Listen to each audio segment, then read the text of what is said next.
जय श्री हरि महाविष्णु।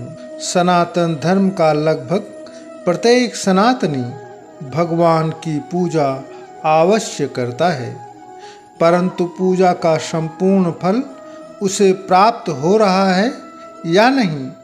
कहीं आपकी पूजा का आधा फल देवराज इंद्र तो नहीं ले जा रहे। जी हाँ मित्रों, सही सुना आपने। पूजा करें आप और आधा फल ले जाएं देवराज इंद्र। मित्रों, जब हम पूजा करते हैं तो आसन का प्रयोग करते हैं। पूजा करने के उपरांत हमें आसन के नीचे का जल पूजा करने वाले को अपने माथे पर अवश्य लगाना चाहिए। यदि हम ऐसा नहीं करते तो ग्रंथों में वर्णन है कि आपकी पूजा का आधा फल देवराज इंद्र को स्वतः चला जाएगा। ऐसा इंद्रदेव को वरदान है। आज के प्रदर्शन के माध्यम से हम समझेंगे कि आसन के जल को माथे से कैसे लगाया जाता है, उसकी विधि क्या है। साथ ही यह भी समझेंगे कि जिस स्थान पर हम आसन लेकर नहीं जा सकते, जैसे मंदिरों में, तीर्थ स्थानों में और कुछ वृक्षों के नीचे भी सनातन धर्म में पूजा किया जाता है, इन स्थानों पर हम आसन लेकर नहीं जाते हैं। सभी स्थानों पर आसन लेकर कौन चलेगा, तो इन स्थानों पर कैसे क्या विधि करें कि जिससे पूजा का संपूर्ण फल हमें प्राप्त हो। सर्वप्रथम आइए समझ लेते हैं कि आसन का जल माथे से क्यों लगाना आवश्यक है। तो जब कोई भी पूजा करता है तो बहुत सारी सकारात्मक शक्तियाँ, जिन्हें हम पॉजिटिव एनर्जी कहते हैं, वह उस स्थान पर एकत्रित हो जाती हैं। इस ऊर्जा को हमें स्वयं ही धारण करना चाहिए। इस ऊर्जा को हमें स्वयं धारण करने के लिए आसन के जल को माथे से लगाना आवश्यक होता है।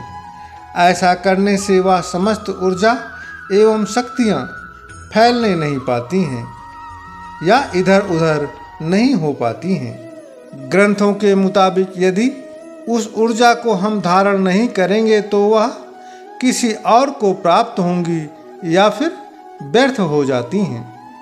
कई बार आपने भी कई लोगों से अवश्य सुना होगा कि वह बहुत अधिक पूजा एवं पाठ करते हैं, पर उसका उसे कोई लाभ नज़र नहीं आता है।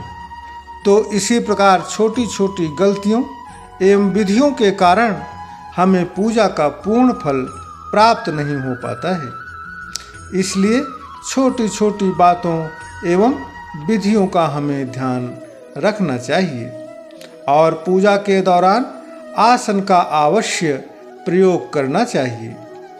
पहले के साधु संत, ऋषि और मुनि अपना आसन हमेशा अपने साथ रखते थे। हमें भी प्रयास करना चाहिए कि परिवार के प्रत्येक सदस्य जो पूजा करते हों, सबका आसन अलग अलग हो।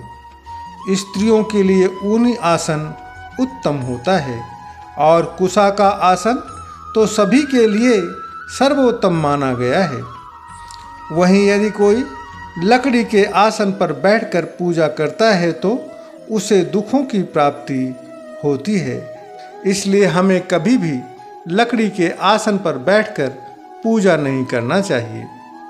अभी एक प्रश्न आता है कि यदि आसन इतना अधिक आवश्यक है तो वृक्षों, मंदिरों तथा तीर्थ स्थलों में जहाँ कोई आसन नहीं होता, वहाँ पर हम क्या करें। तो इस प्रकार जहाँ पर भी खड़े होकर या धरती पर बैठकर बिना आसन के पूजा कर रहे हैं या फिर माला जप कर रहे हैं, तो उस स्थान की मिट्टी या फर्श में अपने हाथ की तीनों अंगुलियों को रगड़ें और अंगुली में लगी हुई धूल या मिट्टी को अपने माथे से लगा लें। ऐसा करने से पूजा एवं जप का पूर्ण फल हमें प्राप्त हो जाता है। जब हम घर पर पूजा एवं पाठ कर रहे हों तो पूजा के उपरांत पहले आसन से थोड़ा खिसकें आसन को उठाएं और थोड़ा सा जल आसन के नीचे डालें। जल को 3 अंगुलियों से लें और माथे से लगा लें। इसके उपरांत आसन को उठाएं और चौपर्त कर या लपेट कर रख दें। यदि इस प्रकार से आप आसन के नीचे के जल को माथे से लगाते हैं तो आपको आपकी पूजा का संपूर्ण फल प्राप्त अवश्य होगा। पूजा पाठ से संबंधित यदि कोई और प्रश्न है तो कृपया कमेंट करें। धन्यवाद। प्रेम से बोलो जय श्री हरि महाविष्णु जी की। हर हर महादेव।